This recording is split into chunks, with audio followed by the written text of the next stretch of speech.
ঐতিহাসিক সোহরাওয়ার্দী উদ্যানে অনুষ্ঠিত হয়েছে ইসলামী আন্দোলন বাংলাদেশের জাতীয় মহাসমাবেশ। সমাবেশে ইসলামী আন্দোলনের নেতারা ছাড়াও বক্তব্য রাখেন জামায়াতে ইসলামী, খেলাফত মজলিস, এনসিপি, গণ অধিকার পরিষদ, অ্যাপি পার্টি সহ বেশ কয়েকটি ইসলামপন্থী দলের নেতারা। এছাড়াও ছিলেন হিন্দু, বৌদ্ধ ও খ্রিস্টান সম্প্রদায়ের প্রতিনিধিরাও। শনিবার সকাল থেকেই সারা দেশ থেকে আগত ইসলামী আন্দোলনের লাখো নেতাকর্মীর উপস্থিতিতে সোহরাওয়ার্দী উদ্যান কানায় কানায় পূর্ণ হয়ে যায়। সকাল 10টায় পবিত্র কোরআন তেলাওয়াতের মধ্য দিয়ে মহাসমাবেশের প্রথম অধিবেশন শুরু হয়। প্রথম অধিবেশনে দলের তৃণমূল ও কেন্দ্রীয় নেতাদের একাংশ বক্তব্য রাখেন। মূল সমাবেশ শুরু হয় দুপুর 2টায়। দেশের বিভিন্ন রাজনৈতিক দলের নেতাদের মধ্যে মহাসমাবেশে বক্তব্য রাখেন বাংলাদেশ জামায়াতে ইসলামী নায়েবে আমির অধ্যাপক মুজিবুর রহমান, খেলাফত মজলিস মহাসচিব ডক্টর আহমদ আব্দুল কাদের, বাংলাদেশ জামায়াতে ইসলামী সেক্রেটারি অধ্যাপক মিয়া গোলাম পরোয়ার, বাংলাদেশ খেলাফত মজলিসের মহাসচিব মাওলানা জালাল উদ্দিন, বাংলাদেশ খেলাফত আন্দোলনের মহাসচিব মাওলানা ইউসুফ সাদিক হক্কানি, নেজামে ইসলাম পার্টি মহাসচিব মাওলানা মুসা বিন ইজহার, ইসলামী ঐক্য জোটের মহাসচিব মাওলানা সাখাওয়াত হোসেন রাজি, অ্যাবি পার্টির সভাপতি মুজিবুর রহমান মঞ্জু,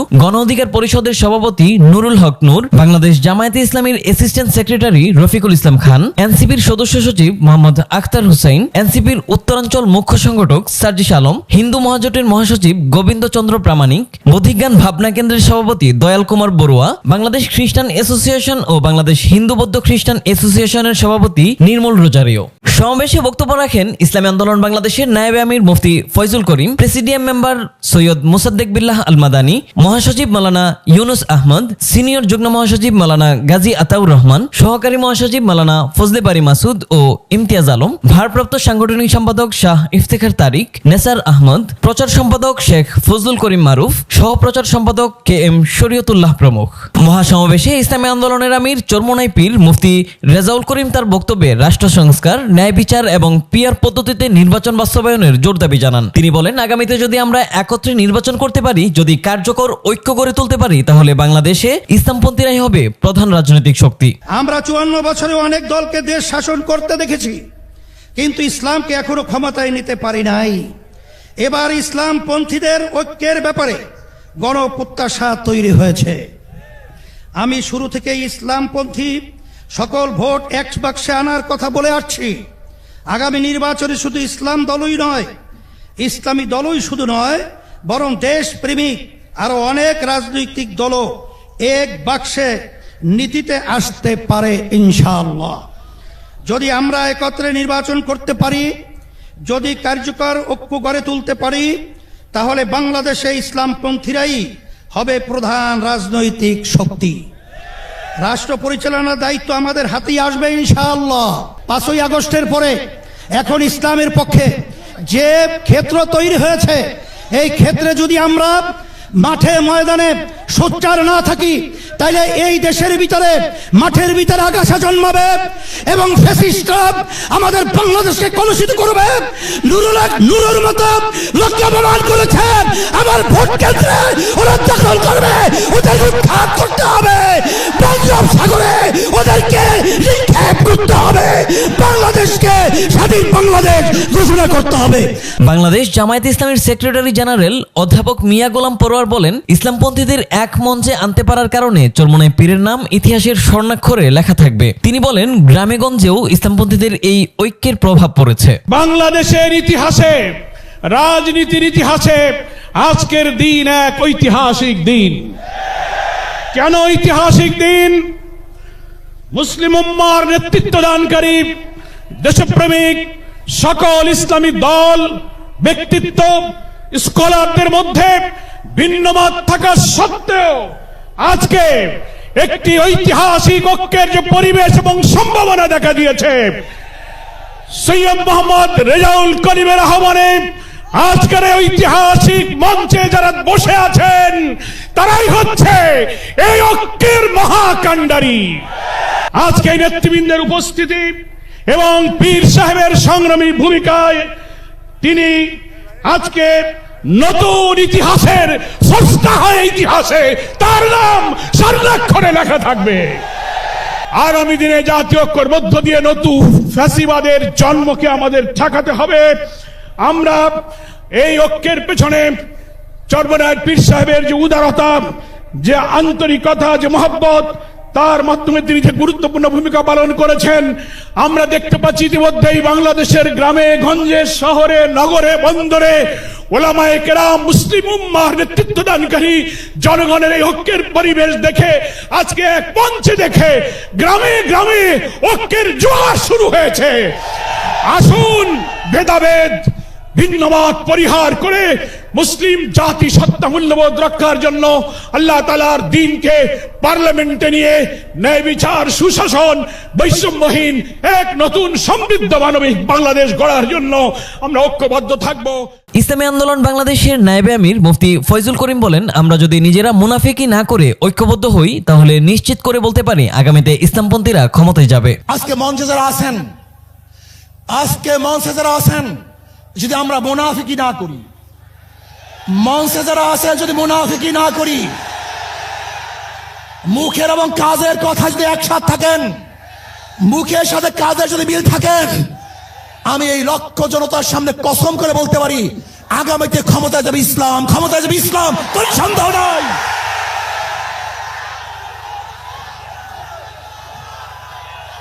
কিন্তু খবরদার যদি মুনাফিকি করি তাহলে এদেশের মানুষ সচেতন হয়েছে, এদেশের মানুষ সব জ্ঞানী হয়ে গেছে।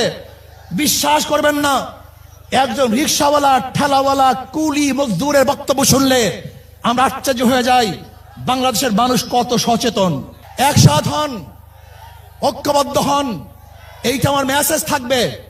যদি ঐক্যবদ্ধভাবে ক্ষমতার লোভকে সংবরণ করে, আমি ক্ষমতায় যেতে চাই না, ইসলামকে ক্ষমতায় নিতে চাই। আমি ক্ষমতায় যাইতে চাই না, কোরআন ও সুন্নাহকে ক্ষমতায় নিতে চাই।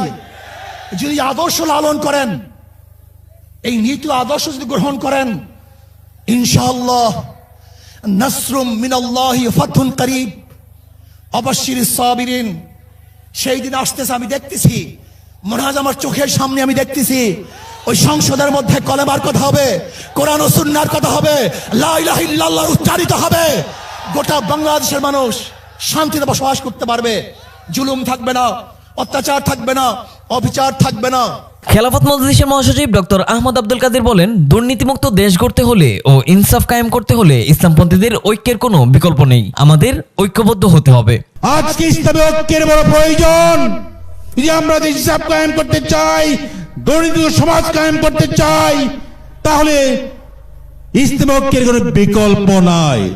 দেশ হাজার সার্বভৌমত্ব বাঁচাতে হলে, আমাদের শত্রুর হাত থেকে রক্ষা করতে হলে একমাত্র ইসলাম, একমাত্র মুসলমানিত্বের পরিচয়ে এ দেশকে বাঁচতে হবে, এর কোনো বিকল্প নাই।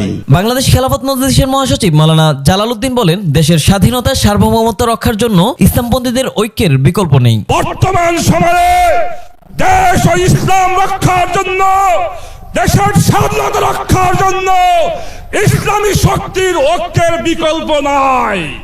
তাই আজকে আমি আহ্বান করব, আগামী জাতীয় নির্বাচনে সকল ইসলামী দল ঐক্যবদ্ধভাবে নির্বাচন করবে ইনশাআল্লাহ।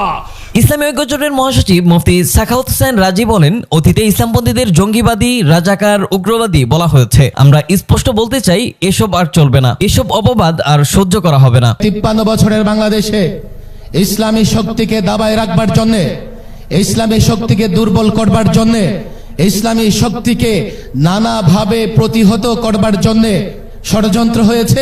কখনো ইসলামী শক্তিকে মৌলবাদী বলা হয়েছে, কখনো ইসলামী শক্তিকে জঙ্গিবাদী বলা হয়েছে, কখনো ইসলামী শক্তিকে রাজাকার বলে ট্যাগ লাগানো হয়েছে। আজকের মঞ্চ থেকে পরিষ্কার বলি, এখন মুক্ত বাংলাদেশ, আমরা মুক্ত। কোন ইসলামী শক্তির দিকে এই ধরনের ট্যাগ লাগিয়ে গালাগালি করা যাবে না। যদি বকতে মন চায়, বকাঝকা করতে মন চায়, নানা শব্দ উচ্চারণ করে বকাঝকা করেন। আল্লাহর কসম করে বলি, যে দল, যে সংগঠন কোন ইসলামী শক্তিকে রাজাকার বলবে, কোন ইসলামী শক্তিকে সাম্প্রদায়িক শক্তি বলবে, কোন ইসলামী শক্তিকে মৌলবাদী বলবে, আমরা ধরে নেব তারা ইসলামের দুশমন, ইসলামের শত্রু। বাংলাদেশ নেজামে ইসলাম পার্টির মহাসচিব মাওলানা মুসা বিন ইজহার বলেন, আগামী নির্বাচনে আমাদের সীসাঢালা প্রাচীরের মতো ঐক্যবদ্ধ থাকতে হবে, তাহলে ইসলামী নেজাম প্রতিষ্ঠার আন্দোলন সফল হবে। আগামী নির্বাচনে ইসলামপন্থীদের ঐক্যবদ্ধ অংশগ্রহণের মাধ্যমে ইনশাআল্লাহুল আজিজ এই বাংলার মাটিতে ইসলামী নিজাম প্রতিষ্ঠার, আল্লাহর আইন প্রতিষ্ঠার যেই সংগ্রাম উলামায়ে কেরামের নেতৃত্বে যুগের পর যুগ ধরে চলে আসছিল, তার একটা সফল পরিণতির দিকে আমরা উলামায়ে কেরামের নেতৃত্বে এগিয়ে যাব ইনশাআল্লাহুল আজিজ। আমরা ভেদাভেদ ভুলে গিয়ে সীসা ঢালা প্রাচীরের মতো ঐক্যবদ্ধভাবে আগামী নির্বাচনে এই কথা প্রমাণ করি, এই মাটি ইসলামের ঘাঁটি, এই মাটি কোরআনের ঘাঁটি। আগামী দিনের পার্লামেন্ট কোরআনের পার্লামেন্ট, ইসলামের পার্লামেন্ট। গণ অধিকার পরিষদের সভাপতি নুরুল হক নূর বিভিন্ন মত ও দলগুলোকে একই মঞ্চে আনতে পারায় চরমোনাই পীরকে ধন্যবাদ জানান। অভিনন্দন এবং শুভেচ্ছা জানাই ইসলামী আন্দোলনের পীর সাহেবকে এবং তার সাথে অন্যান্য সিনিয়র নেতৃবৃন্দকে, যারা আজকের ইসলামী আন্দোলনের এই সমাবেশে বাংলাদেশের প্রায় সকল মত পথের রাজনৈতিক দলের নেতৃবৃন্দকে এই মঞ্চে একত্রিত করেছেন। এবং আজকের এই সমাবেশ অত্যন্ত সময়োপযোগী এবং কার্যকর বিষয়ের উপরে ভিত্তি করে নির্ধারণ করা হয়েছে। এবি পার্টির সভাপতি মুজিবুর রহমান মঞ্জু বলেন, আমাদের জাতীয় ঐক্যের একটা নাম ও চিহ্ন, সেটা হলো বাংলাদেশ। আমাদের জাতীয় ঐক্যের হিসাব পরিষ্কার। আমাদের জাতীয় ঐক্যের একটাই চিহ্ন, একটাই নাম, সেটা বাংলাদেশ। ধর্ম, মত, চিহ্ন, মতবাদ সমস্ত কিছুর ঊর্ধ্বে উঠে আমরা বাংলাদেশী। শেখ হাসিনা ওই নরেন্দ্র মোদীর চক্রান্তে আমাদের দেশের স্বাধীনতা সার্বভৌমত্ব নষ্ট করতে চেয়েছিল। 5ই আগস্ট আমরা দাঁত ভাঙা জবাব দিয়েছি। সাথী ও বন্ধুগণ, সুতরাং যতক্ষণ পর্যন্ত এই ষড়যন্ত্র নস্যাৎ না হবে আমরা একতাবদ্ধ থাকব। জাতীয় নাগরিক পার্টি এনসিপির মুখ্য সংগঠক সার্জিস আলম বলেন, অতীতে দাড়ি টুপি দেখে ইসলামপন্থীদের টার্গেট কিলিং করা হয়েছে। তিনি জুলাই গণ অভ্যুত্থানে ইসলামী আন্দোলনের অংশগ্রহণের বিষয়টি তুলে ধরেন। আমাদের মনে আছে ওই 3, 4, 5 আগস্টে আমাদের আমির সাহেব, সিনিয়র নায়েব আমির সাহেব কিভাবে মার্চ টু গণভবনের ঘোষণা দিয়েছিলেন। 24 পরবর্তী বাংলাদেশে আমরা যারা অভ্যুত্থানের সহযোদ্ধা ছিলাম, আমরা যদি ঐক্যবদ্ধ থাকি, আগামীর বাংলাদেশে আর কোন ফ্যাসিস্ট কোন নামে কোন ব্যক্তিকে সামনে রেখে কোন দলকে সামনে রেখে এই বাংলাদেশে দাঁড়াতে পারবে না। এই অভ্যুত্থানে আপনারা যখন ঢাকার গুরুত্বপূর্ণ পয়েন্টগুলো থেকে শুরু করে দেশের বিভিন্ন রণক্ষেত্রে অংশগ্রহণ করেছেন, আপনাদেরকে পাঞ্জাবি পায়জামা টুপি দেখে টার্গেট কিলিং করা হয়েছে। আমার মাদ্রাসার অসংখ্য ভাই এই টার্গেট কিলিং এর শিকার হয়েছেন। আগামীর বাংলাদেশে কেউ যেন কাউকে ট্যাগিং করে টার্গেট কিলিং এর শিকার না করতে পারে, সে বিষয়ে আমাদের ঐক্যবদ্ধ থাকতে হবে।